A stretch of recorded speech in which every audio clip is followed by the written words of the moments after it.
shock claim.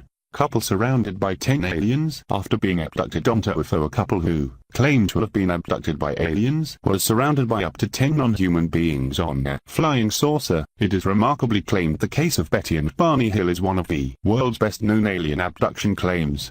And now their niece Kathleen Martin, 69, has spoken about the case for the first time in the UK.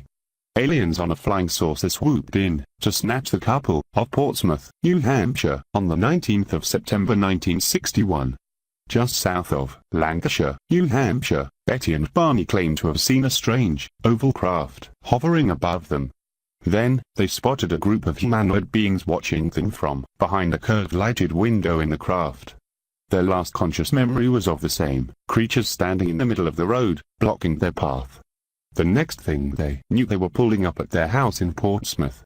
More than 3 hours of their journey was unaccounted for, with neither of them able to remember the details of that night's events. Speaking at the UFO Truth magazine conference in Holmfirth, West Yorkshire, Ms. Martin claimed to have proof her relative's account is true, after since it happened when she was just 13. Now a UFO author and researcher, who has written a biography of the Hills, Ms. Martin argued the couple were credible witnesses. The Florida-based writer said, "I believe there was an abduction. When I began the investigation, I was as unbiased as I could be. I did analysis of Betty and Barney's statement when they were on the alien craft being taken and then released. My analysis is that the experience was real. The scientists who investigated the case said Betty and Barney were honest and mentally healthy. They were upstanding members of their community. I only want the truth.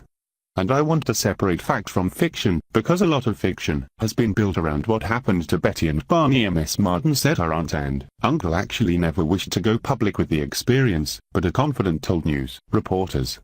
She told the conference the pair described being on a disc-shaped craft with 8 to 10 individuals described as somehow not human. She said they also said the aliens had black shiny uniforms.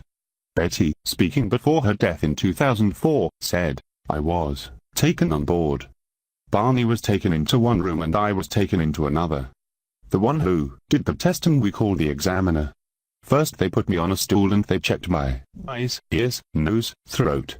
They put me on a table and said they wanted to check my nervous system. Then they tried to insert a needle-like instrument in my navel which caused pain, so they stopped doing it. Barney's exam was very much like mine in the beginning, except they were interested in his bone structure." Betty also remembered a conversation with the leader in which she asked where the extraterrestrials had come from. Betty, speaking before her death in 2004, said, "I was taken on board. Barney was taken into one room and I was taken into another.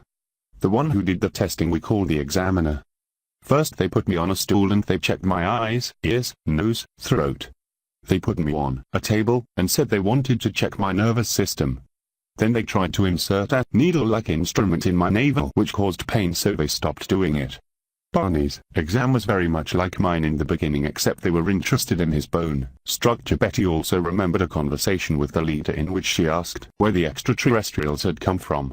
She said, "I said I know you're not from this planet, but where are you from?" He showed me a star map indicating where he came from. Under hypnosis, Betty drew the map which consisted of 12 prominent stars connected by lines and 3 lesser ones that formed a distinctive triangle. She said she was told the stars connected by solid lines formed trade routes, whereas dashed lines were 2 less traveled stars. Scientists at the time discredited the map said to outline the exact location of where she claimed the extraterrestrials originated. Experts claimed there was no constellation similar to the drawing and that it bore no resemblance to any known formation of the time. In 2015, statistician David Saunders, who took part in research called the Canton UFO study, argued that the unusual alignment of key sun-like stars in a plane centered around Zeta Reticuli was statistically improbable to have happened by chance, from a random sketch, and that Betty was in fact telling the truth. Other puzzling evidence surrounding the claimed abduction of the time include Betty's dress being torn and covered in a strange pink powder which was later confirmed as not being of any organic origin. There were shiny concentric circles covering the boot of their car, and when a compass was placed next to them it would spin uncontrollably. Later, after the encounter, the couple began to experience terrible nightmares and suffer symptoms of severe stress. Barney became so ill, they sought medical advice.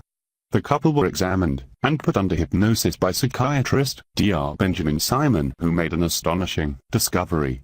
When Betty and Barney were regressed to the missing time and alleged moment of abduction, they were able to clearly recall all the details. Barney died of a cerebral hemorrhage on the 25th of February 1969, at age 46. Betty believed this was partially due to the terrifying experience of his alien abduction. Betty Hill died the 17th of October 2004, having spent the intervening years proving beyond a doubt that she was visited by aliens from a distant planet.